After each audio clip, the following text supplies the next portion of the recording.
Maaga pa lang ay tila ginigising na ng ambon ng buong lungsod. Banayad ang buhos ng ulan pero sapat na to para mabasa ang mga balikat ni Stella habang buhat-buhat niyang isang tray ng mga bouquet at maingat na nakabalot sa cellophane. Naka-jacket siyang denim, medyo kupas at may kapares na rubber shoes na halatang ilang beses nang isinawsaw sa baha ng Maynila. Pero kahit ganon ay may aura pa rin siyang kaaya-aya. Maaliwalas ang mukha at kahit nababasa ng ulan ng buhok niya ay tila hindi ito alintana. Tumigil siya sa tapat ng malaking glass door ng Hotel Aurelio, isa sa mga kilalang mamahaling hotel sa BGC. Inayos niya ang buhok, pinunasan ng pisngi gamit ang manggas, at saka ngumiti sa receptionist na agad siyang napansin. "Hoy, Joy!" Bati ni Stella habang pumapasok. Mabilis siyang sinundan ng malamig na hangin mula sa loob ng lobby, at ang mga mata ng ilang bisitang nakaupo sa lounge ay bahagyang tumingin sa kanya. Pero agad din namang bumalik sa kani-kanilang cellphone. Sa likod ng counter ay nakaupo ang kaibigan niyang si Joy. Nakapalupot ang buhok sa isang net bun at suot ang standard uniform ng front desk. Light gray blazer, pencil skirt at heels. "Oh, si Madam Stella Cruz. May dala na namang love sa bulaklak. Kanino naman yan ha?" Sabi ni Joy habang tinatapos ang isang entry sa computer. "Kay Sir Llorente. Anniversary daw nila ng asawa niya eh. Ayoko nga sanang i-deliver eh. Maulan pa man din. Pero regular client yun eh." Sagot ni Stella habang maingat nililapag ang tray sa ibabaw ng counter. Napataas ang isang kilay ni si Joy. "Tapos ikaw lang ang laging pinapadala ni Aling Puring. Kasi ako lang yung kasya sa raincoat. Tsaka ayoko rin naman sa shop kapag sabay-sabay yung delivery. Masikip na. Puro reklamo pa yung intern." "Ay nako, sana all may pa-flowers. Ako nga hindi matanong kumain ka na ba ni Jake? Ikaw pang taga-apod ng bouquet." Sabay bundong hininga ni Joy habang umikot ng bahagya ang swivel chair. "Hoy, huwag kang ganyan. Malay mo bukas. May dumating dyan na guest tapos bigla ka nalang yayain sa Paris." Umikot ang dalawang mata ni Joy. "Ang lakas maka-TV drama. Ang tanging ina mo, Paris edition." Pareho silang natawa. Habang inaayos ni Stella ang pagkakaayos ng mga bulaklak, ay hindi na iniwasang tumingin sa paligid. Ilang beses na rin siyang nakapunta roon para mag-deliver, pero hindi pa rin siya sanay sa karangyaan ng hotel. Mamahaling chandelier, polished marble floors, at mahahalimuyak na pabango ng mga dumadaang guest. Lahat parang perpekto. Kumpara sa flower shop nila ni Aling Puring na may amoy ng lupa, tubig, at minsan pa'y pakurot ng bulok na dahon. Ibang-iba talagang mundo dito. Naputol ang pagmumuni-muni niya nang mapansin niyang kaibigang nakatingin sa isang tablet screen. "Oo nga pala, may bago na namang big event dito mamayang gabi. Engagement party ni Clark Williams. As in yung Clark ng Williams Empire Holdings." Kwento ni Joy habang binubuklat ang schedule. Namilog ang mga mata ni Stella. "Yung bilyonaryong businessman na laging sa magazine? Yung parang laging galit?" "Yup, siya. Grabe no, ang yaman na ang gwapo pa. Kaso hindi yata masyadong approachable. Laging may daladalang assistant na parang bodyguard. Tapos ngayon daw, finally, magpo-propose na siya sa girlfriend niya. Yung model na si Monica Eves." "Monica Eves? Yung may shampoo commercial?" Oo, grabe no?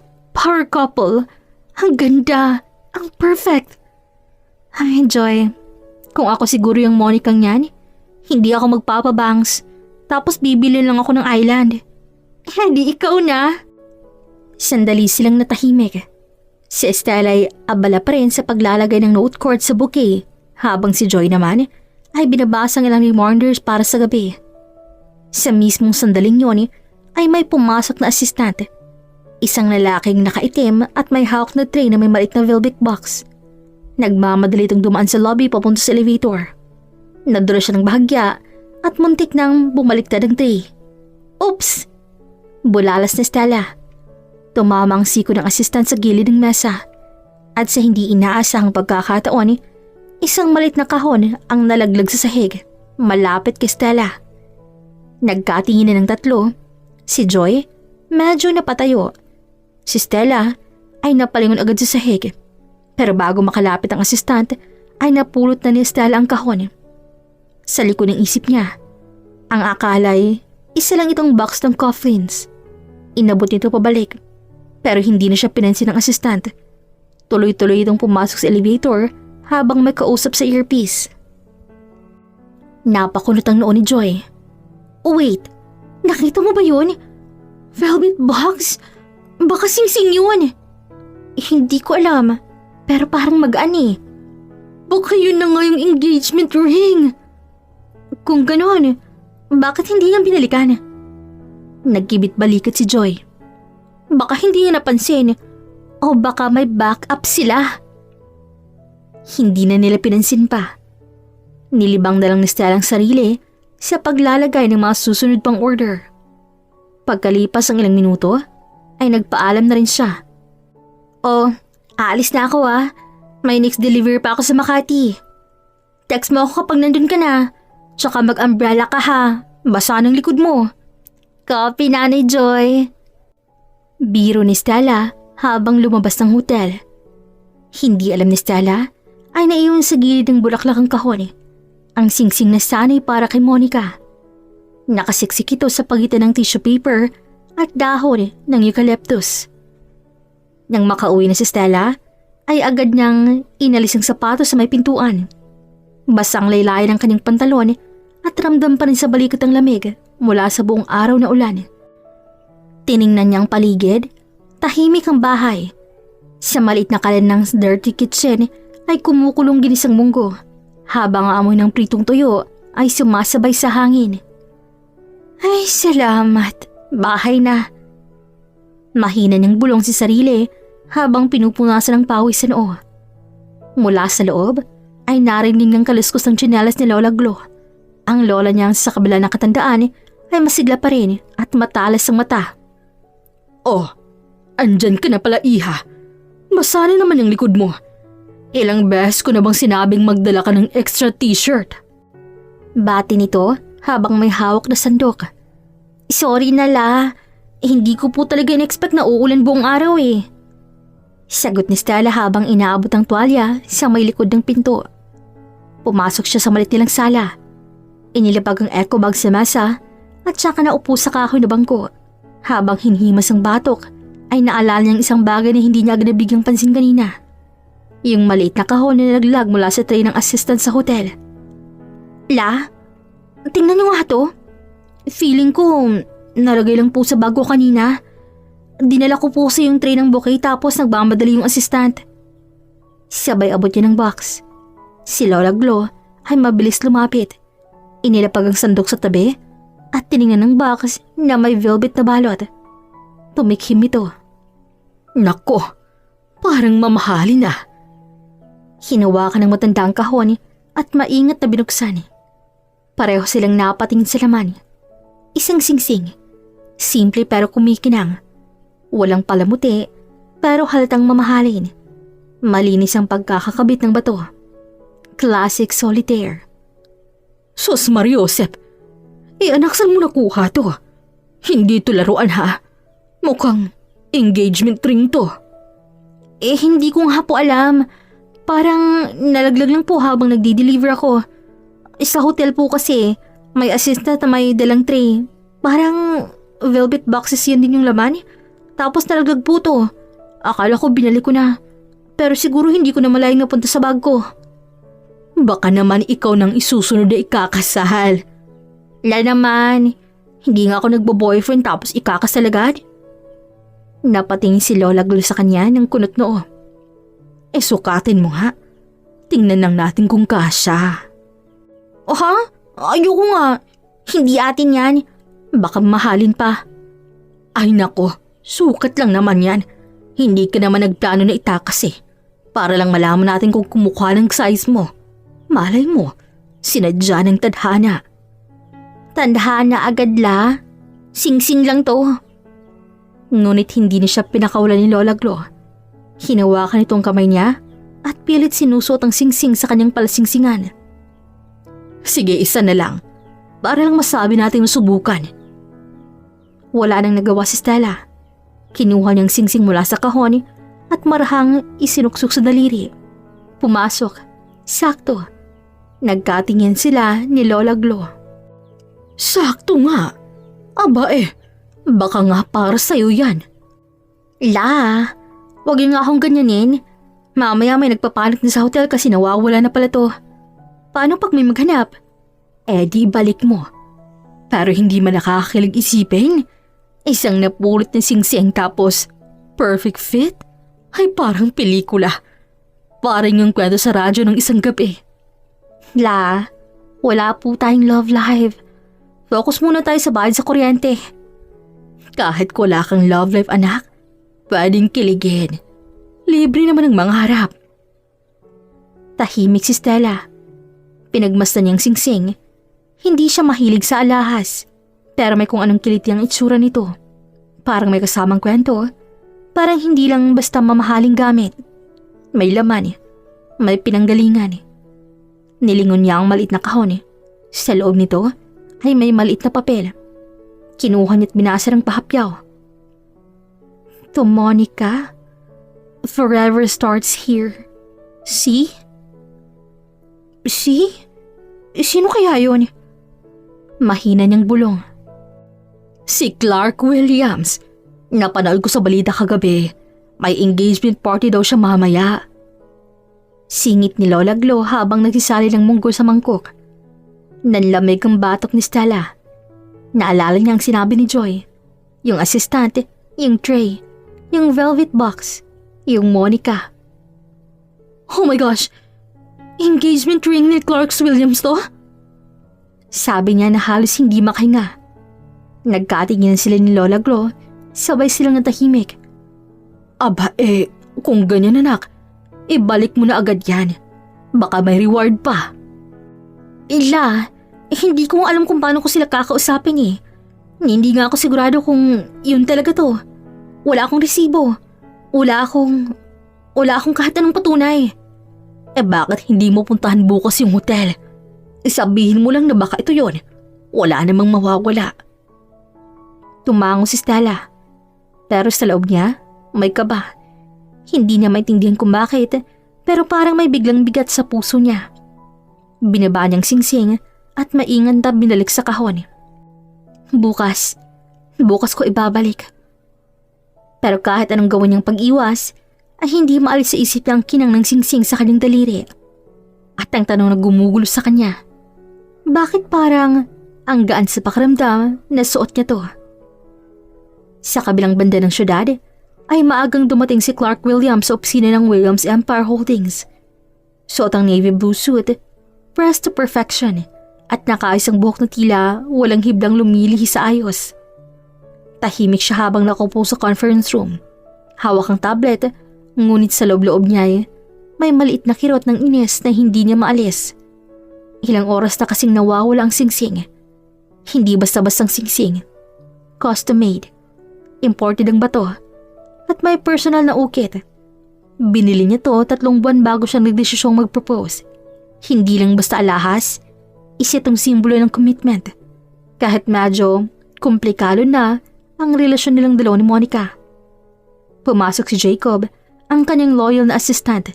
May dalang folder at laptop. Sir, may update po tayo. Na-review na po ng security team yung CCTV footage sa hotel. And may nakita po kami sa lobby area po. May babaeng delivery girl, flower shop uniform at may dalang tray. Sa timestamp, yun po yung eksaktong oras na nawala ng singsing si Roland. Show me. Mabilis na binuksan ni Jacob ang laptop. Sa screen ay lumitaw ang footage mula sa CCTV ng hotel lobby. Isang babaeng naka-denim jacket at medyo basa pa ang buhok ang pumasok sa frame. Bitbit ang tray ng mga bulaklak. Pinanood nilang dalawang eksena. Sa gilid ng screen ay makikita si Roland, ang assistant na may hawak ng tray na may velvet boxes. Sa pagmamadali nito ay nadulos ng konti at tumama ang tray sa mesa. Mula sa isang angulo ay kita kung paano nalaglag ang isang kahon at lumapit ang babaeng delivery girl para pulutin ito. "Pause it there." Utos ni Clark. Nag-freeze ang video sa sandaling hawak ng babae ang kahon. Lumapit pa si Clark ng mabuti at pinagbasta ng mukha ng babae.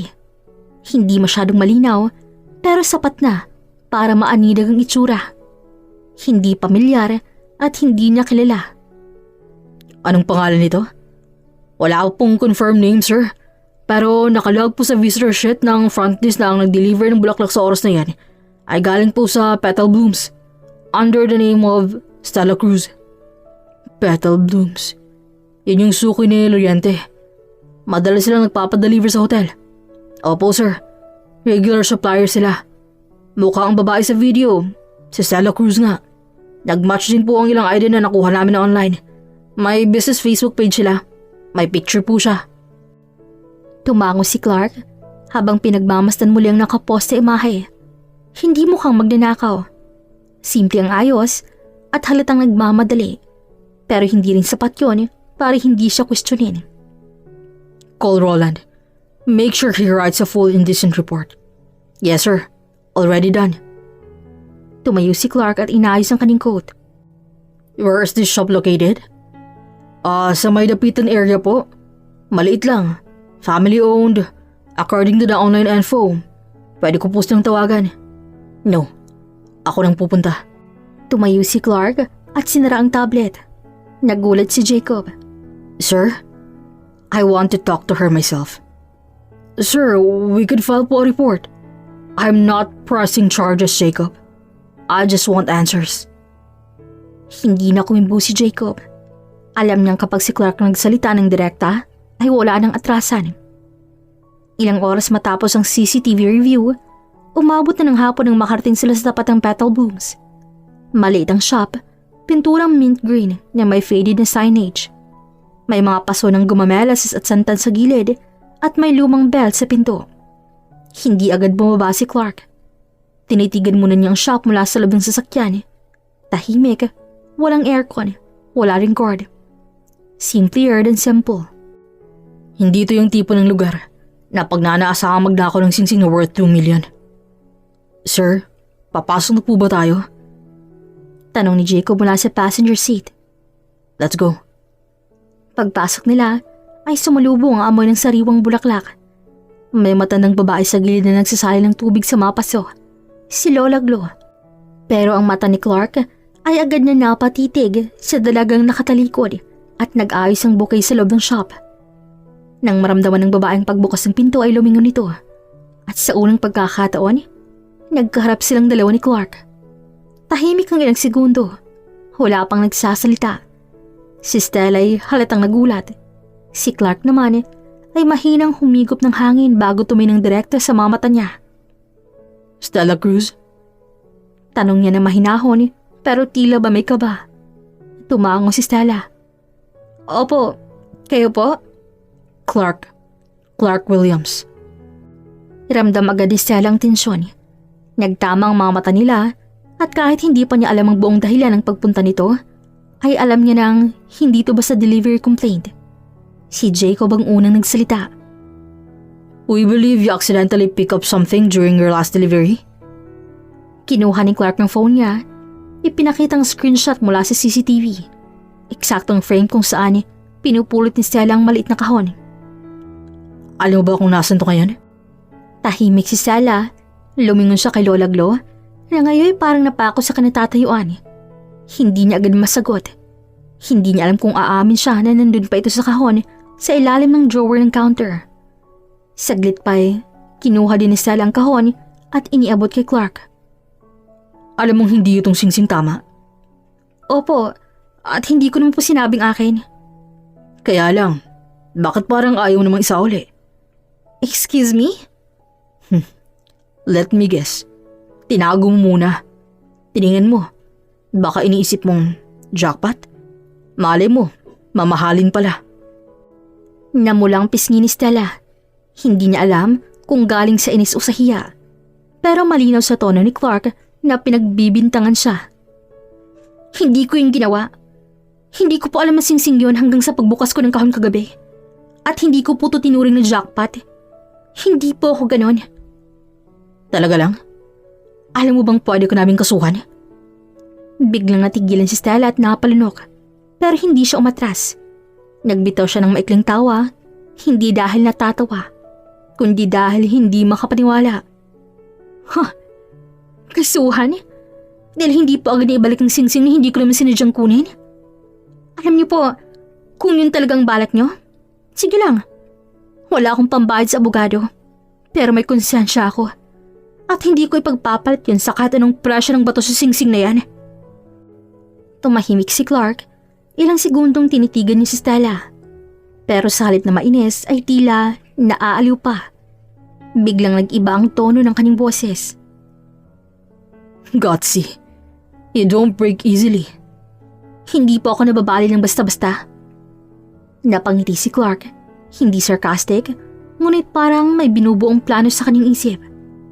Okay, fine. Hindi ka namin kakasuhan. Ha? Pero may kondisyon. Anong kondisyon? Ipinatong ni Clark ang kahon ng singsing sa ibabaw ng counter. You'll be my fiancé for 1 month. Ano? Wala kang narinig? 1 month. Pretend. That's all. Teka lang. Bakit? Umikot si Clark sa paligid ng counter at tumapat kay Stella. Bahagyang yumuko, sapat lang para halos magpantay ang kanilang mga mata. I have an important business party this month. Investors are flying in. Sponsors. The board. Everyone expects to see Monica. Eh, di pakita niyo po yung Monica. She's gone. Ayaw niya na. She said she needs space. Eh, ano namang kunin ko sa lahat ng yan? Simple lang. I need someone beside me. Someone na believable. Engaged. In love. Kahit peke. Hindi ako actress. You won't have to act too hard. Ang yabang niyo. And yet, you're still listening. Hindi na nakapagsalita si Stella. Totoong gusto niya nang umalis, tumalikod, at itapon sa mukha ng lalaki ang kahon. Pero andoon siya at may halong pagkalito sa sariling damdamin. Galit, takot, at kuryosidad.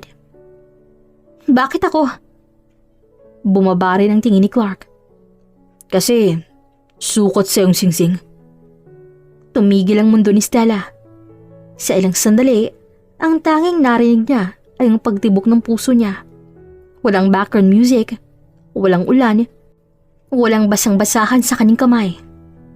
Hindi po sapat yon. Hindi nga, kaya nga may bayad. You'll be compensated. Ilalagdaan natin. 1 month. Hindi mo kailangang gawin kundi sumama sa mga events. Smile, sabihing mahal mo ako.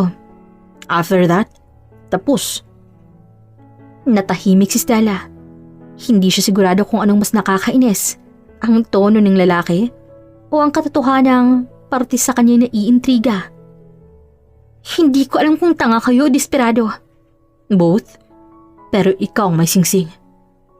At doon napagtanto ni Stella na wala na siyang ligtas. Hindi dahil pinipilit siya ni Clark, kundi dahil may parte sa kanyang gustong malaman kung anong susunod. Maaga pa lang ay nasa loob na ng break room si Stella. Hawak ang paper cup ng instant coffee na kahit lasang karton ay pinilit niyang inumin. Hindi dahil gusto niya, kundi dahil wala siyang gana sa kahit ano. Nakaupo siya sa bangkong kahoy, nakasandalang siko sa mesa at mukhang hindi nakatulog ng maayos. Pumasok si Joy, bit-bit ang paborito niyang melon juice at ngiti na parang wala siyang pinaproblema sa buhay. Uy, Stell! Ang aga mo ngayon yata ah. Naputol siya nang makita ang itsura ng kaibigan. Magulang buhok, hindi pantay ang pulbo sa pisngi, at may eye bag sa mukhang hindi lang dahil sa puyat, kundi sa stress. Anong nangyari sa'yo? Parang ginabik sa gyera. Hindi sumagot agad si Stella. Umiling lang at saka uminom ng isang lagok ng mainit na kape. Joy? May sasabihin ako pero promise ha, huwag kang tatawa. Agad na umupo si Joy sa harap ni Stella. Mukhang seryoso. Grabe, Stel. Ano ba yan? Nakailang beses na ako napatawag sa mga problema mo, ha? Baka ito nang makabawi sa akin. Joy, seryoso. Okay. Shoot. Humugot muna ng malalim na hininga si Stella. Pumayag akong magpanggap na fiancé ni Clark Williams. Biglang natigilan si Joy. Tumingin sa kaibigan na parang sinisiguradong gising siya. Wait. Si Clark? Si Mr. Suplado ng bilyonaryo? Oo. Stella girl, anong nangyari sa'yo? Nauntog ka ba? Nadukot ka ba tapos na-hypnotize? Iba pa. Pinagbintangan niya akong sinadyang kunin yung singsing eh. What? Bakit kasi hindi mo isinoli agad? Isusoli ko naman eh. Kaso naunahan niya ako ng punta sa shop. Akala ko kakasuhan niya ako. Tapos biglang nag-offer ng di ko alam kung trabaho o deal. And the deal is maging fiancé mo siya. Fiancé, Joy. As in, susulitin niyang isang buwan. May mga party, may mga investors, business thing. Ayaw na rin sa kanya ng Monica na yun eh. So kailangan daw niya ng kapalit na believable. So, pumayag ka? Stel, hindi ka ba tinutukan ng baril? O may hawak ba silang video mo na may ginawang krimen? Sana nga ganun lang. Pero wala akong choice. Ayoko rin magkaroon ng record. Alam mo namang pag may kaso, tapos na yung pangarap ko para sa shop. Si Lola Glo pa. Baka magpanik yun. Grabe ka. Hindi mo man ako sinama sa decision making. Tayo pa naman ang dalawang queen of kalokohan. Ngayon pa lang ako nagsisimulang magsisi eh. Umayos ang upo si Joy at nilapag ang melon juice. Hindi ka magsisisi kung gagandahan mo ang role mo. So, kailan ang first event? Next week. Pero ngayon pa lang kailangan ko na raw mag-adjust. Ano yun? Liposuction? E-ticket class? Panlabas, Joy. Pananamit. Porma. Makeup. Hindi kong alam kung paano ko sisimulan. Sa totoo lang, hindi ako yun eh. Yumuko si Joy pasulong at sineryoso na ang tono.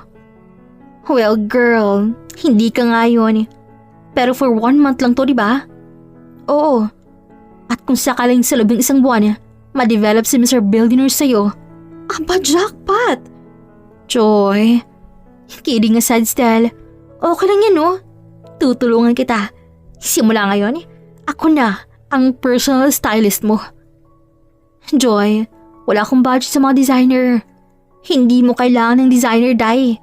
Kailangan mo lang ng tamang layers, tamang kulay, at tamang kumpiyansa. Kumpiyansa talaga? Girl, pag suot mo kahit anong damit na parang feeling mo ikaw si Audrey Hepburn, ewan ko na lang kung di bumigay si Clark. Grabe ka, Joy. Grabe lang din yung pumasok mong eksena, Stell. Pero huwag kang mag-alala. I'm here. Ang tanong, handa ka na bang i-let go ang jeans at rubber shoes mo for heels and dress? Tiningnan ni Stella ang sarili. Denim pants, faded blouse, at rubber shoes na may sira ng sintas. Tumawa siya pero may halong kaba. Wala rin naman akong choice, diba?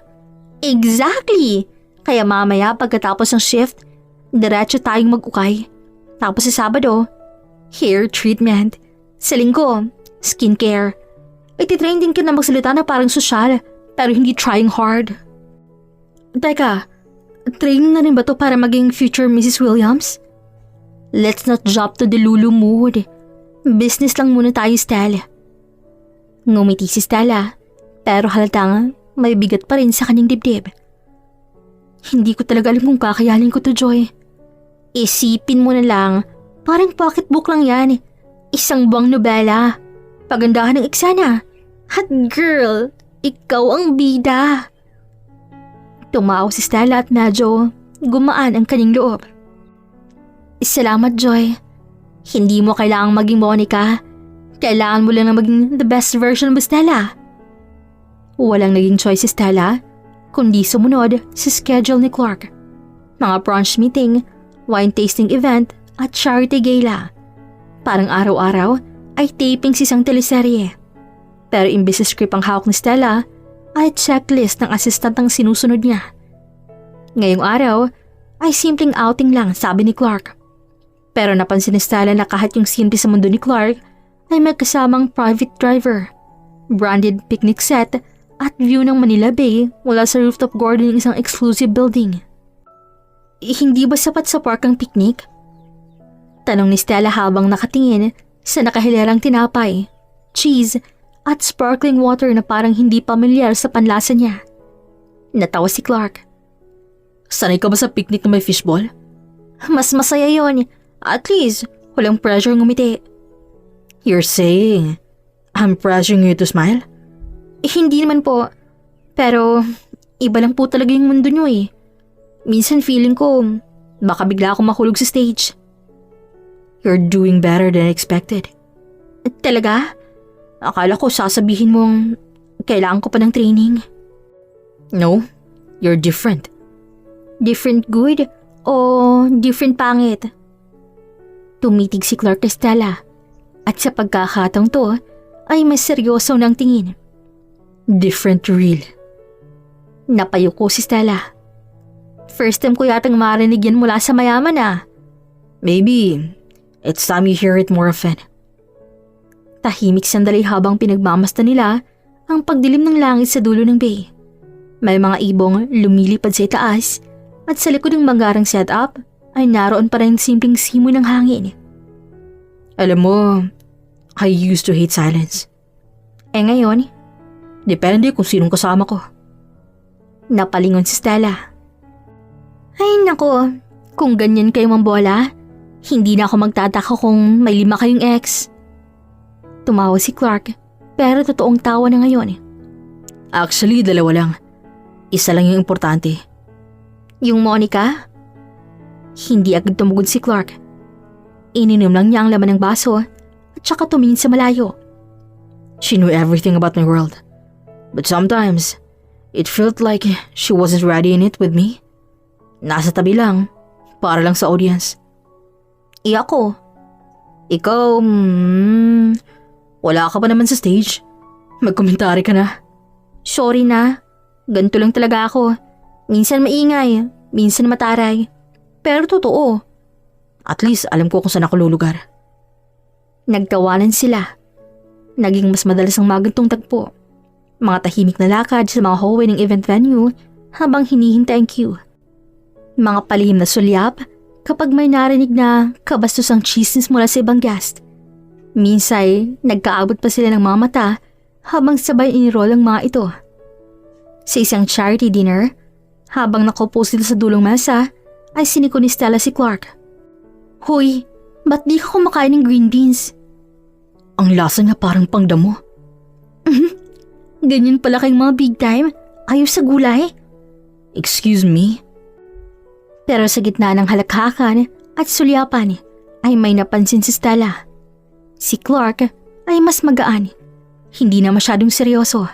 Hindi na masungit. At higit sa lahat, marunong nang ngumiti kahit walang kamera. Sa isang dinner na sila lang dalawa sa loob ng isang art gallery, ay bigla siyang tinanong ni Clark habang tinignan nila ang isang painting ng isang babae sa harap ng salamin. Sino ka dyan, Stella? Ako?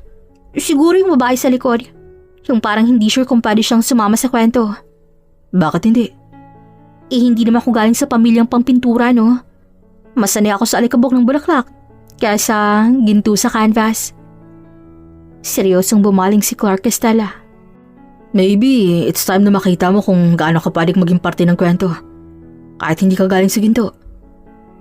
Tumahimik si Stella at sa unang pagkakataon ay hindi niya alam ang isasagot. Kinabukasan, sa sasakyan habang papunta sa isang investor lunch ay napatingin si Clark kay Stella. Ngayon lang kita nakitang tahimik. Iniisip ko lang, tungkol sa kung alin sa lahat ang ito ang totoo. Hindi agad sumagot si Clark, pero nginitian niya ito ng mahinahon. Pareha tayong may tanong, pero baka pareho rin tayong ayaw ng sagot. Nang sumunod pang mga gabi, ay umattend naman sila ng isang event. Magsasara ng hotel rooftop bar kung saan ginanap ang investor wine night. Halos lahat ng bisita ay nakaalis na. Sa dulong sofa ng open-air lounge ay naroon pa rin si Stella at Clark. Magkaharap, pareho ng medyo pagod. Ang hangin sa itaas ay malamig, pero hindi giniginaw si Stella. Marahil dahil sa wine o dahil sa titig ni Clark na mula pa kanina ay hindi na umaalis sa kanya. Hindi ako sanay sa ganito. Masanay akong umuwi ng amoy floral foam at sunog sa init. Bulong ni Stella habang tinignan ng mga ilaw ng syudad sa baba. Ngumiti si Clark. But you look good tonight. Char, baka nakatatlong baso ka na. I'm serious. Natahimik si Stella. Sa tono ni Clark ay alam niyang totoo. Hindi to biro, hindi rin lasing. Alam mo ba ngayon ako nakakita ng babaeng hindi kailangan magsuot ng designer dress? Para lang mapansin? Clark, I'm not playing games, Stella.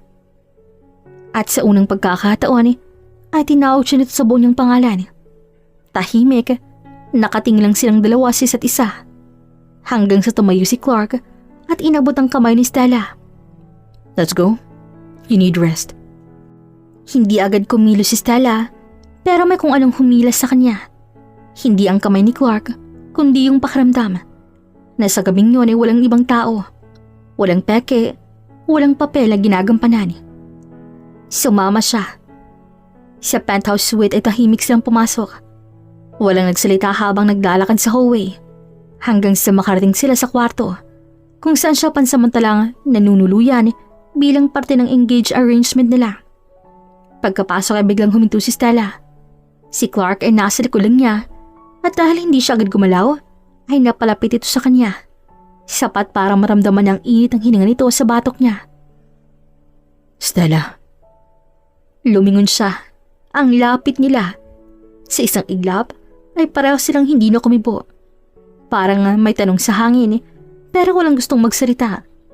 Pareho ring wala sa posisyon para tumanggi. Saka lang sila gumalaw ng sabay. Si Clark ang unang yumuko. Si Stella ang unang pumikit. Isang banayad na halik. Maingat, hindi mapusok, hindi naghahabol. Parang sinisigurado muna kung pareho silang totoo. Nang hindi umatras si Stella, ay hinawakan ni Clark ang kanyang pisngi at muli siyang hinalikan. Mas malalim at mas matagal. Hinayaan ni Stella. Wala siyang iniisip kundi ang init ng palad nito, ang amoy ng mint at ang mamahaling pabango. At ang paraan ng pagkakahawak nito na hindi mapang-angkin kundi maingat. At sa gabing yon, sa pagitan ng katahimikan at mga panghingang may halong kaba, ay nagpaubaya sila sa isang bagay na walang plano, pero walang bahid ng pagsisisi. Hindi ito marahas, hindi rin makuryente, kundi isang sandaling payapa, masinskin at puno ng damdaming wala na sa script. Makalipas ang ilang oras, nasa kama si Stella, nakahiga sa gilid at nakatalikod kay Clark. Gising pa siya. Ang mga daliri ni Clark ay nakapatong sa bewang niya ng banayad lang. Pero sinasabi nitong nandun lang siya, walang pressure at walang tanong. Hindi mo kailangang magsalita. Bulong ni Clark mula sa likod. Huminga ng malalim si Stella. Alam ko, pero gusto kong sabihin na hindi ko to plinano. Ikaw lang ba? Kasi ako, aware ako na hindi to parte ng deal. Masaya akong marinig yan.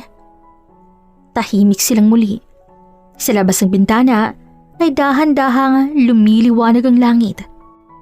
Pagkatapos ng gabing yon, ay hindi alam ni Stella kung anong mas nakakailang. Ang katahimikan sa loob ng kotse o ang katotohanang magtatabi silang dalawa ni Clark pero parang may dingding sa pagitan nila. Wala na ang init ng gabi. Wala na rin ang titig na parang kahit tagal pinag-isipan. Ngayon, pareho silang nakatingin sa labas habang patuloy lang ang pagtakbo ng sasakyan sa kabaan ng Ayala. Coffee? Sige. Pero hindi agad nagpatuloy ang usapan. Walang nagbanggit kung kusang nangyari kagabi. Walang sorry, walang dapat ba yun, at walang uulitin ba nila. Pagdating sa cafe, ay tinabihan siya ni Clark sa mesa. Pareho silang may bitbit na cup. Amerikano para kay Clark at coffee latte para kay Stella. Pero kahit pa mainit ang hawak nila, ay ramdam nilang may lamig sa pagitan. Ayos ka lang? Pilit na nakaswal na tanong ni Clark. Tumango si Stella. Oo, ikaw. I'm okay. If you're worried about what happened last night. Ibig kong sabihin, hindi ko pinagsisisihan kung yan ang iniisip mo. Nagtagpo ang mga mata nila. Pareho silang nagulat at pareho silang hindi nagsisisi. Pero sa halip na gumana ang pakiramdam, ay parang lalong bumigat. Pero siguro, mas okay na pag-usapan natin kung anong susunod. Tuloy pa rin ang arrangement. If you still want to. Tinutuloy ko to. Hindi dahil sa deal, Clark. Gusto ko na rin malaman kung saan to pwedeng dalhin. Tumitig si Clark kay Stella. Saglit pa, ay parang may sasabihin siya. Pero bago pa niya mabuksan ang kanyang bibig, nag-vibrate ang phone ni Clark sa mesa. Isang mensahe at isang pangalan. Si Monica. Napansin niya ni Stella, pero hindi siya nagsalita. Umiwas ang tingin si Clark pero huli na. Nakita na ni Stella at sa mga mata nito ay biglang nagbago ang kulay ng hangin. Akala ko umalis na siya. Dahan-dahang tumango si Clark. She did. Pero bumalik. She said she wanted to talk. Anong gusto niyang pag-usapan niyo? Nag-alinlangan si Clark. Hindi ko pa alam. Pupunta rin siya sa office mamaya. Okay. Stella. Naiintindihan ko, Clark. Siyang ex mo, matagal kayo, at malalim ang pinagsamahan niyo. Naiintindihan ko kung... Hindi ko na siya mahal. Putol ni Clark. Biglang napatingin si Stella kay Clark. Seryoso ito at titig na titig sa kanya. Pero hindi ko rin alam kung anong asahan ko kapag nakita ko siya. Kung magugulo ulit. Kung makakaramdam pa ako. Pagpapatuloy niya. Ayos lang. Tahimik ulit hanggang sa tumayo si Stella at dala ang cup niya. Uuwi muna ako. Kailangan ko mag-isip. Stella. I'll show up sa next event. Don't worry. Hindi ko sisirain ang kasunduan nating dalawa. Hindi lang yun ang inisip ko. Ako rin. Kinabukasan, mainit ang hapon sa flower shop. Kakatapos lang ni Stella ayusin ang bagong dating na tulips mula sa Tagaytay. Nakasando lang siya at denim shorts, pulang rubber gloves, at suot habang nag-aayos ang bulaklak sa timba. Biglang bumukas ang pintuan. Isang babaeng naka-heels, naka-white blazer, at sunglasses ang pumasok. Diretso ko lang lumapit sa counter na parang alam niya na ang layout ng shop. Si Stella ay bahagyang natahimik. Hindi dahil sa suot ng babae, kundi dahil sa presensya nito. Bago pa niya matanong kung sino, ay umimik na ito. Ako nga pala si Monica. Sabay tanggal ng shades ng babae at diretsong tingin kay Stella. Napakapit si Stella sa gilid ng counter. Alam ko, narinig ko ng pangalan mo. At ako naman ngayon lang kita nakita. Mas simple ka kasi sa inaasahan ko. Salamat. At hindi ko alam kung insulto yan o compliment. Napataas ang kilay ni Monica. Hindi ako nandito para makipag-away. Good. Kasi busy akong tao. Pero gusto ko lang itanong. Paano ka napunta sa buhay ni Clark? Nakilala niya ako sa kalsada. Ikaw ba? Saan ka galing? Nagkatawanan silang dalawa pero walang kahit konting saya sa tawa nila. Yumuko si Monica ng pasulong at bumaba ang boses. Be careful, Stella. He falls fast. But he forgets even faster. Salamat sa warning ha. Pero siguro mas kilala ko siya ngayon kaysa sa pagpapakilala mo sa kanya noon. Tumingin si Monica sa paligid ng flower shop. Isang buwan lang yan. Hindi forever. Pero minsan, Monica, isang araw lang sapat na para maramdaman ng totoo. Pagkatapos ang mainit na pag-uusap ni Monica at Stella, ay dumiretso na si Monica kay Clark para makipagbalikan. Pero tumanggi na si Clark at dahil sa pagtangging yon, ay nagsimula lang mabuo ang masamang plano ni Monica. Isang plano para sirain ang tiwala ni Clark kay Stella. Sa private launch ng opisina ni Clark ay tahimik ang paligid. Maliban sa marahang tiktok ng wall clock sa likod ng leather couch. Nakatingin siya sa tablet. Nagbabasa ng report mula sa team niya. Pero halatang wala sa kanyang sarili. Ang nasa isip niya si Stella. Ang mga sinabi nito kahapon, ang tingin nito bago ito umalis. At ang hindi niya nasabing gustong sabihin na baka hindi na lang ito acting. Naputol ang katahimikan nang bumukas ang pinto. Sir, may bisita po kayo. Ani Jacob habang sumilip. Wala ako sa mood para sa investors ngayon, Jacob. Hindi po investor. Si Miss Monica. Natigilan si Clark at bago pa siya makasagot ay naroon na si Monica. Naka-black dress, mataas ang takuang at bitbitang pamilya na confidence sa parang hindi siya umalis kailanman. Clark. Mahinang batin to sabay lakad palapit. Napabuntong hininga si Clark. Tumayo siya mula sa kinauupuan at naglakad palapit sa cabinet. Kunwari may hinahanap. Bakit ka nandito, Monica? Wala na ba akong karapatang dumaan dito? Hindi mo kailangang dumaan kung wala kang intensyong guluhin ako. Lumapit si Monica. Clark, hindi ko pinlano to. Pero nakita ko kayong dalawa ni Stella. At naalala ko kung anong meron tayo noon. Exactly. Noon. Pero pwede namang ayusin, di ba? Pwede nating ituloy kung saan tayo tumingil. Patawarin mo na ako. Naging magulo na talaga ang isip ko noon. Nanghingi ka ng space. Binigay ko. Pero hindi mo sinabi na may iba ka na pala habang hinihingi mo yon. Hindi sumagot si Monica. Tiningnan niya lang si Clark na parang hindi ina-expect na ba ang bagitin nito iyon. Hindi ako galit. Pero hindi na ako babalik. Dahil kay Stella? Hindi agad sumagot si Clark. Nakita ni Monica ang sagot sa mga mata nito. Iba siya, Monica. Hindi siya katulad mo. Umatras si Monica at bahagyang lumamig ang tingin. So, ano ngayon ang meron sa inyo? Totoo ba to? O parang lahat ng girlfriend mo dati, pampalipas lang? Iba nga siya. Gaano siya katagal-tagal sa mundo mo, Clark, ha? 1 week? 1 month? A year? Mas gusto kong malaman kung hanggang saan. Kaysa ibalik yung alam ko kung paano matatapos. Hindi na sumagot si Monica. Tumaliko dito na parang aalis na. Pero bago pa siya lumabas, ay huminto siya sa may pintuan, lumingon, at sa unang pagkakataon, ay nakita ni Clark ang isang Monica na hindi malamig, hindi palaban, kundi may tinatagong galit na tahimik. Akala mo ba tapos ng kwento nating dalawa, Clark? Ibang chapter na to. Hindi lahat ng chapter. Masayang ending. Pagkasabi noon, ay umalis na si Monica.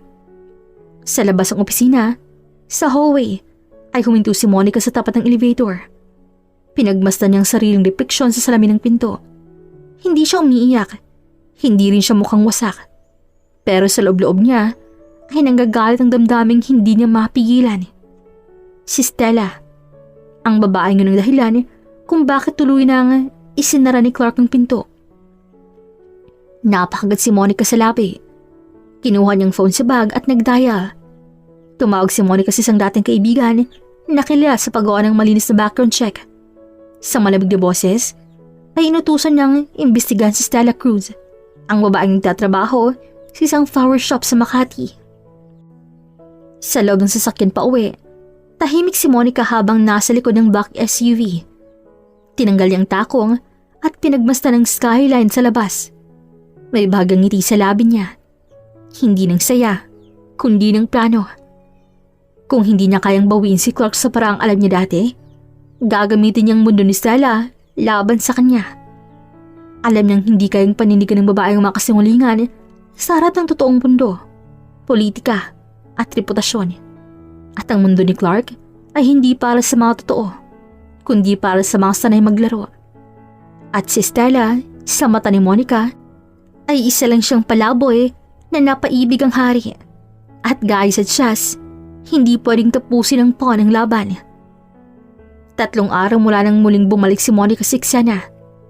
Sa unang tingin ay parang walang nagbago. Nagpapatuloy pa rin ang araw-araw ng pagkikita ni Clark at Stella. Events, dinners, at meetings with stakeholders. Sa harap ng iba ay sweet pa rin. Hawak kamay, may bulungan pa. Pero sa pagitan ng mga titig nila ay may namumuong lamat. Kaninang umaga patahimik si Clark. Hindi tulad ng dati na siyang unang nagbubukas ng usapan. Ngayon ay halos hindi na siya makatingin kay Stella. Nasa loob sila ng sasakyan papunta sa isang private wine launch event sa Taguig. Tahimik si Stella pero ramdam niyang may mali. Okay ka lang? Hindi agad nakasagot si Clark. Nakatitig lang sa labas ng bintana. May gusto lang akong tanong sa'yo. Ano yun? I just want a straight answer. No drama, no excuses. Okay, sige. Bumaling si Clark sa kanya. Halatang pinipigilan ng sarili. Are you working with someone to get money from me? Napasinghap si Stella. Anong ibig mong sabihin? Yung flower shop. Yung biglaang expansion mo. May nagsabi sa akin na may investor daw behind it. At hindi lang yun. Yung bank account mo. Yung mga transactions mo recently. Parang may pattern. Hindi ko po alam kung saan nanggagaling ang mga sinasabi mo. Wala akong alam sa mga yan. Don't lie, Stella. Hindi kita ginagamit, Clark. Monica showed me the proof. Doon na nakapatigil si Stella. Tumigil na ang paghinga niya ng ilang segundo. Si Monica? Siya pang pinaniniwalaan mo? She gave me names, contacts, screenshots of supposed payments. Sabi niya, may kausap ka rin na fixer para tumagal tong setup nating dalawa. And you're trying to extend this fake relationship para lang pagkapirahan ako. Hindi totoo yan. Then explain. Wala akong may papaliwanag. Kung gawa-gawa lang naman. Tumingin si Clark kay Stella at sa pagkakataong to, masyado nang malamig ang titig. Wala nang init. Wala na yung mangiti mula nung nagkasama sila sa rooftop bar. I trusted you. Mahinang sabi nito. Napakagat labi si Stella at hindi na napigilan ang panginginig ng kanyang kamay. Kung yan ang paniniwalaan mo, wala na akong magagawa. Gusto ko lang marinig mula sa'yo. Kung totoo man o hindi. Hindi totoo. Wala akong sinabot ang tao. Wala akong masamang pakay. Ang totoo lang, ginawa ko to dahil akala ko. Hindi niya na natuloy. Naghihintay si Clark ng sagot pero hindi na tinuloy ni Stella. Pagdating sa venue ay hindi na sila magkatabi. Si Clark ay abala sa pakikipagkamay. Si Stella ay tahimik na umupo sa gilid ng courtyard at malayo sa spotlight. Nang matapos ang event ay wala nang usapan. Wala nang kahit isang tingin. Kinabukasan sa flower shop ay naiwang tulala si Stella habang pinaglalaroan ng mga petals ng rosas. Hindi ko alam kung anong maling ginagawa ko. Ani niya kay Joy habang nag-ayos at ang mga lilis. Sure ka bang si Monica ang may gawa? Oo. Siya lang naman may galit sa akin eh. Siya lang din ang may access kay Clark para magsumbong ng kung ano-anong kasinungalingan. May nakuha na ba siyang ebidensya? Wala. Kasi wala naman talagang totoo sa mga pinaparatang niya. Eh bakit naniwala pa rin si Clark? Dahil masanay siyang maniwala sa mga taong kapwa niya, may gaya. Kaysa sa taong gaya ko. Hindi na nakasagot si Joy. Samantalang sa condo ni Monica, hawak ni Monica ang isang wine glass habang nakatingin sa laptop. Sa screen ay nakabukas sa mga dokumentong pinasa na kay Clark. Mga fake receipts, edited chat screenshots, at fabricated proof na may kinalaman si Stella sa isang fixer. Tumawa siya ng mahina.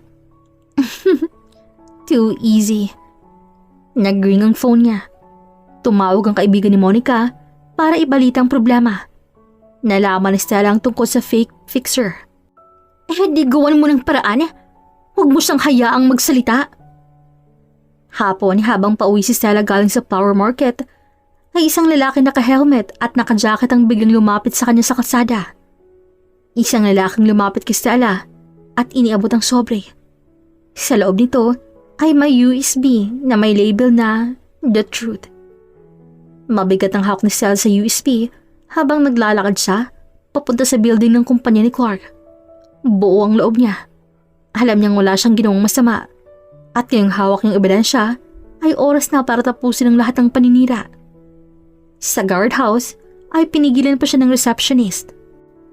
Sabihin mo kay Mr. Williams, si Stella Cruz to. Kung ayaw niya akong harapin, ipapadala ko na lang ito sa media. Sagot ni Stella sa guard, sabay taas ng USB. Tumawag agad ng receptionist at makalipas ang ilang minuto ay dumating si Jacob.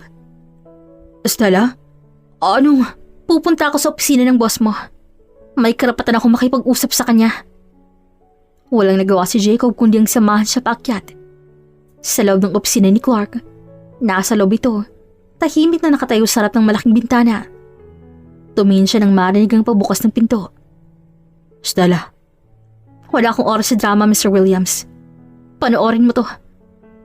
Iniabot niya ang USB. Tahimik si Clark. Tinanggap niya ito at sinaksak sa laptop. Ilang segundo lang ay nagsimula na ang video. Kita sa screen si Monica at Francine at malinaw ang audio. Sa loob ng opisina ay tumigil ang audio sa huling linya ni Monica. Clark always believes me. Tahimik ang paligid. Malinaw sa recording ang utos ni Monica kay Francine na gumawa ng fake screenshots at damage shots para sirain si Stella. Wala nang duda. Isang plano ang ikisisira ng tiwala. Si Stella ay huminga ng malalim. Wala akong ginawang masama sa'yo, Clark. Sa kabila ng lahat ng duda mo, hindi ako lumaban. Pero ngayong alam mo ng totoo, anong gagawin mo? Dahan-dahang lumapit si Clark sa mesa. Kita sa mukha niyang pagsisisi. Hindi siya agad nakapagsalita. Stella, hindi mo ako pinakinggan? Mas pinaniwalaan mong ex mo kaysa sa akin. I was wrong. Hindi lang yun pagkakamali. Pinahiya mo ako. Pinagdudahan mong pagkatao ko. Bago pa makasagot si Clark, ay bumukas ang pinto. Si Monica. Natigilan siya nang makita si Stella. Clark! What's she doing here? Hindi sumagot si Clark. Nakatingin na siya kay Monica na hawak pa rin ang USB. Gusto mong ikaw sumagot? O ako na? Lumapit si Stella kay Monica. Alam mo, hindi na ako nagulat eh. Kasi mula pa nang dumating ka, ramdam ko na. Hindi mo ako gusto. Pero yung sirain mo ako gamit ng kasinungalingan, ibang usapan na yun. Oh, please. You're playing the victim now? Hindi ako nagpa-play. Totoong ako ang sinira mo. Pero sorry, Monica.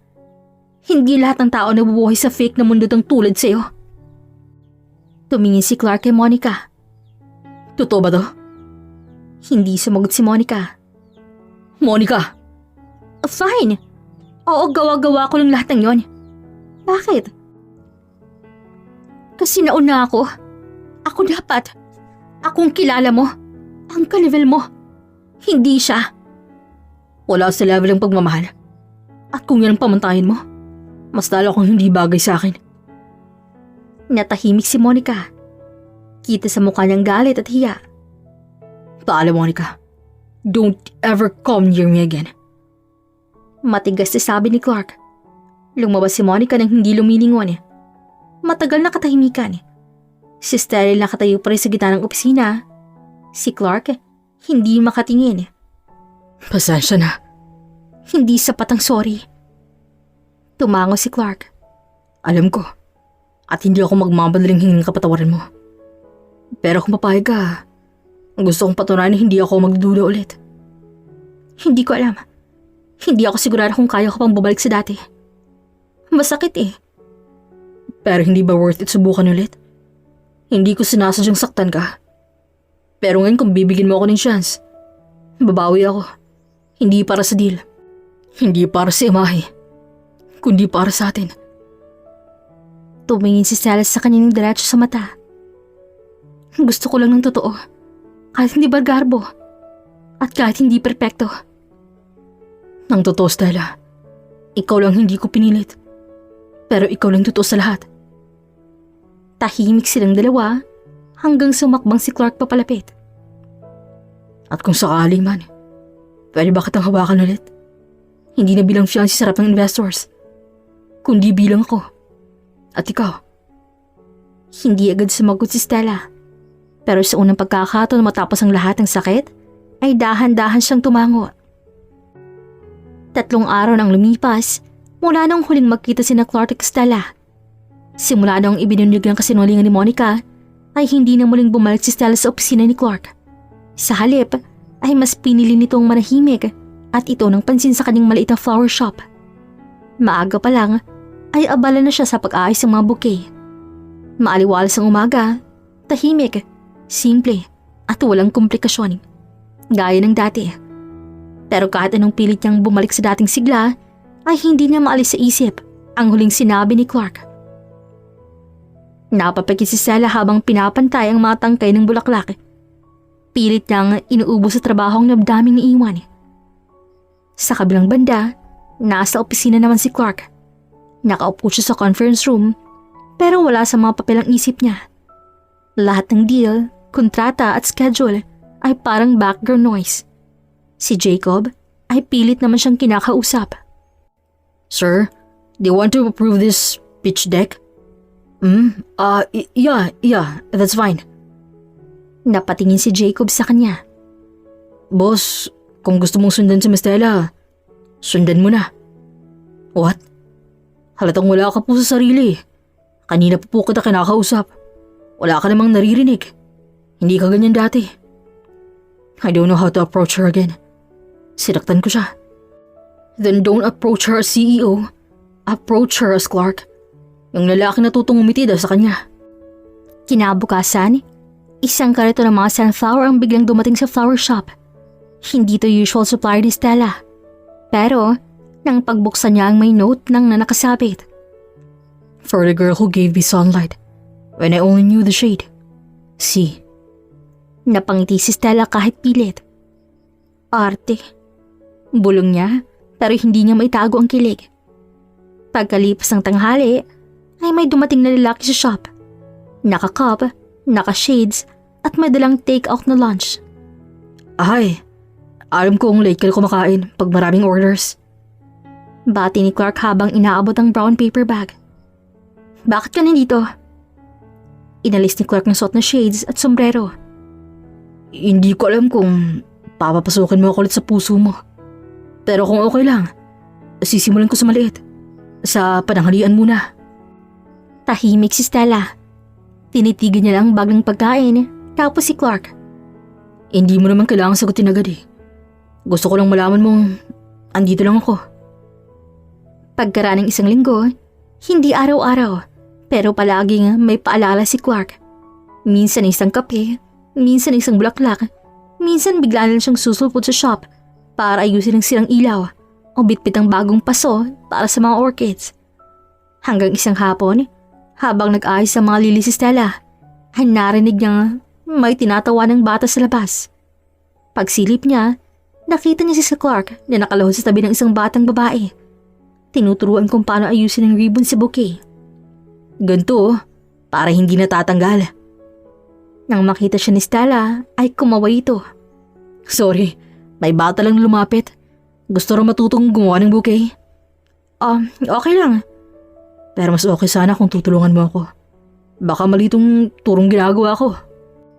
Napailing si Stella pero napangiti. Pumunta siya sa kanila at dahan-dahang tinruan ng bata. Si Clark ay tahimik lang sa tabi at pinagmamasdan siya. Sa mga mata nito ay walang halong agenda. Wala nang kasinungalingan at tanging paghanga lang. Kinagabihan, nagkayayaan ng dalawa na kumain sa karinderya malapit sa shop. Hindi ito mamahaling lugar. Plastic pang upuan pero masaya si Stella at kahit saan pa sila kumain ay wala na siyang kailangang pagkunwari. Masarap to, no? Sabay subo ng tapsilog si Clark. Medyo maalat pero mas mura. Mas okay nga to kaysa sa hotel food eh. Parang mas totoo. Parang tayo dati, no? Fake. Pero sana yung ending natin. Totoo. Napatingin si Stella sa kanya. Hindi ko sasabihin na I love you agad, Stella. Kasi gusto kong patunayan muna. Araw-araw, dahan-dahan. Hanggang hindi ka na matakot magtiwala ulit. Hindi agad nakasagot si Stella. Pero sa tingin ng mga mata niya may unti-unti nang bumabalik. Ilang linggo pang lumipas, unti-unti ay naging parte na ulit si Clark ng pang-araw-araw na buhay ni Stella. Hindi na siya boss. hindi na siya business partner. Isa na siyang lalaking marunong magbitbit ng basket ng bulaklak, magbuhat ng drum ng tubig, at maghintay ng 1 oras kung kailan ng libre si Stella.